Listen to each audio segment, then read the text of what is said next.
Hey guys, what's going on?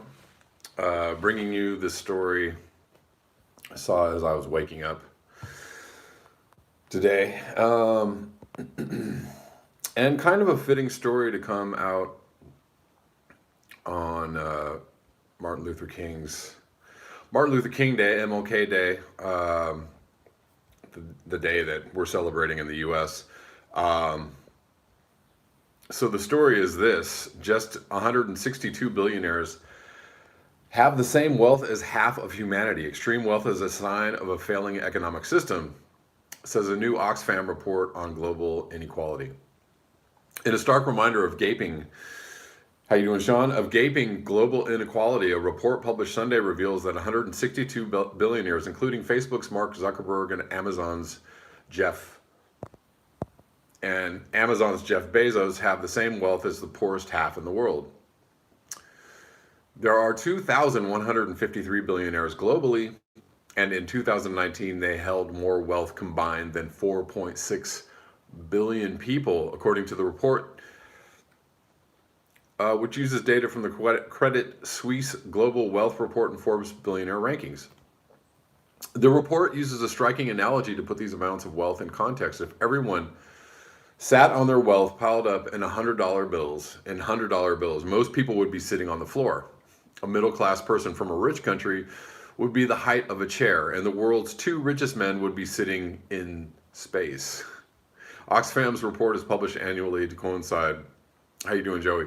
Coincide with the start of the World Economic Forum gathering in Davos, where high-profile policymakers, business leaders, and wealthy take their private jets to a Swiss ski town to discuss how to improve the state of the world.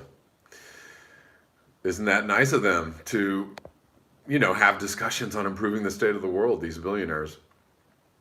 And maybe they can talk about climate change and what they're going to do with all their money to fix the problem, as they basically consume the most resources, spew the most emissions, and make everybody else think that that's what they're supposed to do too, right? Billionaires are the problem. How you doing, Cindy Seeley? Hello.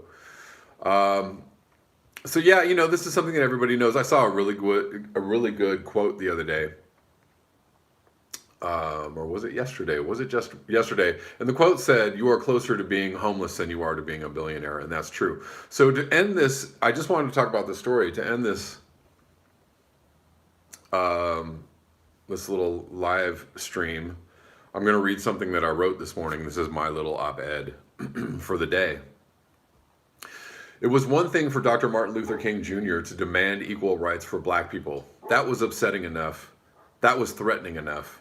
But when he started to point out the massive wealth inequality of this country was a problem, that the military-industrial complex was a problem, well, that was just a bridge too far. The gatekeepers want you to know that everything's fine, that we don't need substantive change, that this way is better for everybody, that electing a woman is the most important thing to do unless it's a woman who actually threatens the status quo. See Tulsi Gabbard or AOC or Ilhan Omar. But electing someone who is demanding that we do things that benefit regular people, that benefit the poor and the hungry and the disenfranchised, and most of all, women, instead of the wealthy, well, that's just a bridge too far, or at the very least, it's sexist. If you're comfortable, have money in the bank, can take vacations and enjoy your life, good. Good for you. But you are closer to being homeless than you are to being a billionaire. And you are one financial crash away from being lost at sea, while a billionaire cruises by you in their luxury yacht, talking about how much they care about the world's ills or climate change. All the smug, comfortable faces at the New York Times want you to know who you can trust to keep the status quo going. That's what they're paid to do.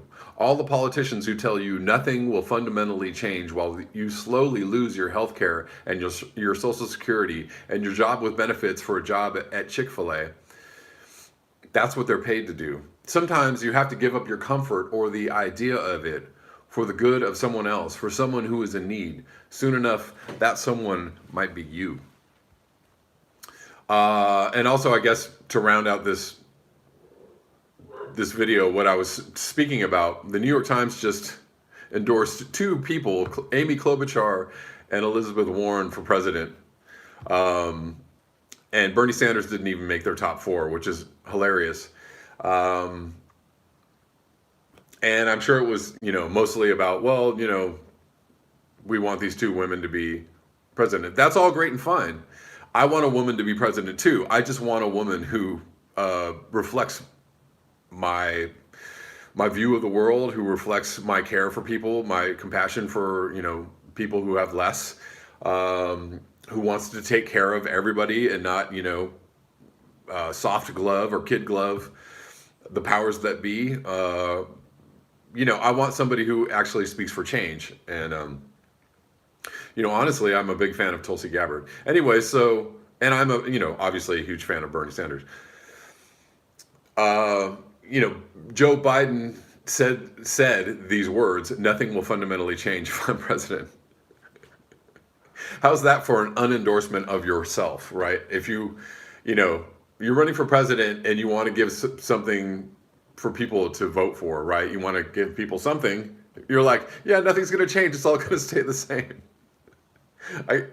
This man is I don't know where his mind is at. He's an insane person, and he's running for president, and somehow people think that he's the most electable. Bizarre to me. Anyways, that is all I have for you today. I want to keep this short, or at least this morning. There's another video coming out today, and thank you guys for jumping on, and I will see you in the next one. Peace. Ooh, big finger.